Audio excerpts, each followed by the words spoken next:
সমস্ত অপপ্রচার সত্ত্বেও উৎসব হয়েছে এবং উৎসবের বিরোধিতা খুব আমি বলবো যে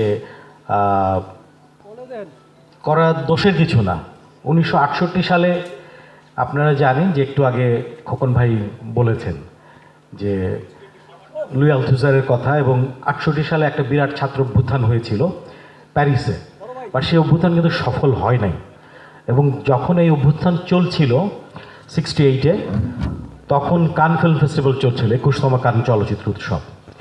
এবং সেই উৎসবে কিন্তু যেহেতু ছাত্র গণ অভ্যুত্থানের প্রতি সমর্থন জানানো হয়নি, সে কারণে জালুক গদার, ফ্রাঁসোয়া ট্রুফো ওনারা সেই উৎসবের বিরোধিতা করেছিলেন।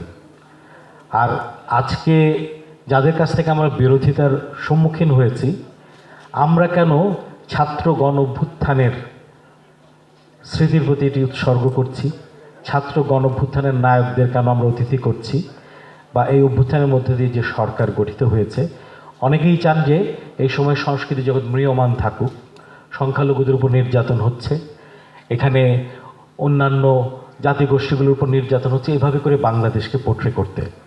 কারণ আপনারা জানেন এখন অস্ত্র দিয়ে শুধু যুদ্ধ হয় না, যুদ্ধটা হয় ন্যারেটিভ দিয়ে।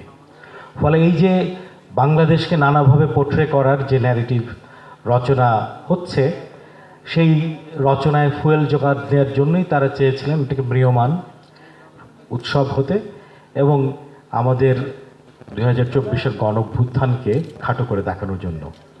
কিন্তু এটা তো সত্য, 1971 পরে বাংলাদেশের সবচেয়ে গুরুত্বপূর্ণ ঘটনা হচ্ছে 2024-এর ছাত্র গণ অভ্যুত্থান, এবং 2024-এর পরের ছাত্র গণ অভ্যুত্থানের পরে বাংলাদেশ আগের মতো থাকবে না।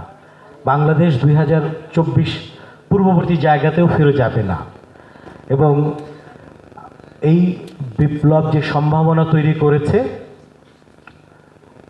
ভবিষ্যৎ কি হবে সবটা হয়তো আমরা জানি না, কিন্তু যে স্বপ্ন এখানে উচ্চারিত হয়েছে, সেখানে বাংলা চলচ্চিত্রের কেন্দ্র হবে বাংলাদেশ।